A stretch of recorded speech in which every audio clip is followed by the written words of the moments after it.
अब तक आपने पार्ट 2 में देखा कि विजय और दिशा उस घर के सामने बातें करते हुए छतरी लगाकर बैठे हुए थे। तभी विजय की नजर सामने वाले घर के पास एक बूढ़े आदमी पर जाती है। वह उनको आंखें फाड़ कर देख रहा था। यह देखकर विजय को बहुत गुस्सा आता है। विजय उसको कहता है, अरे ओ ये बूढ़े, इधर क्यों घूरे जा रहा है? तेरी कोई गर्लफ्रेंड नहीं है क्या? ये सुनकर वो बूढ़ा आदमी अचानक चुपचाप अंदर चला जाता है। विजय को कुछ समझ में नहीं आया। उसको लगा कि ये कोई पागल है। उसके अगले दिन विजय के यूपीएससी कोचिंग क्लासेस में लेक्चर खत्म होने पर विजय दिशा के घर जा रहा था। तभी उसका दोस्त मोहन उसके सामने आकर कहता है, यार कोचिंग खत्म होते ही तू ऐसे गायब हो जाता है जैसे गधे के सिर पर सींग साल होने को आया हो। अब तो हमारे साथ थोड़ा टाइम बिता लिया कर। इतने भी बुरे नहीं हैं हम कि तू हमारे साथ 2 बात भी ना कर सके। विजय ये सुनकर दोस्त से बोलता है, वो क्या है ना कि दिशा की कोचिंग दिन में ही खत्म हो जाती है। वह बेचारी पूरा दिन मेरा ही वेट करती रहती है, अकेली परेशान हो जाती है, इसलिए मैं जल्दी घर भागता हूँ। ओ भाई, मोहन कहता है, तब तो मिलना पड़ेगा भाभी जी से। मोहन की बात सुनकर विजय उसे अपने साथ कमरे पर ले जाने के लिए मान जाता है। मोहन घर में जाते जाते घर को हैरानी से चारों ओर देख रहा था।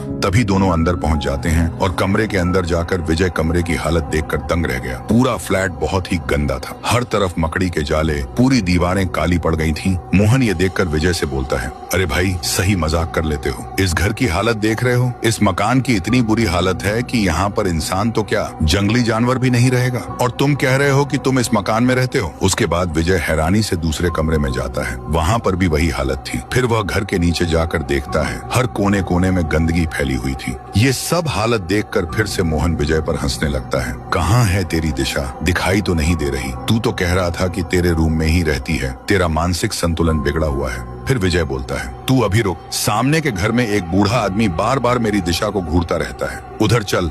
उसके बाद मोहन और विजय उस बूढ़े इंसान के घर के पास आकर डोरबेल बजाते हैं। बजाने पर वही बूढ़ा इंसान उनके सामने आता है। फिर विजय बूढ़े इंसान से कहता है, अरे ओ ये, इसको बता कि मैं एक लड़की के साथ हरदम रहता हूँ। ये सुनकर बूढ़ा कहता है, अरे पागल हो क्या तुम? लेकिन आज यकीन भी हो गया कि ये सिरफिरा है। ये लड़का रोज सामने जो खंडहर घर में खाली फ्लैट पड़े हैं ना, वहाँ अक्सर अकेले में बड़बड़ाता रहता है। ये ऐसे बिहेव करता था कि ये किसी के साथ बैठा हो, अकेले में हंसता था। ये तो कोई सिरफिरा पागल है। ये बताने के बाद वह बूढ़ा इंसान अंदर चला जाता है। विजय, दिशा कोई है ही नहीं, किसी ने नहीं देखा है आज तक उसे।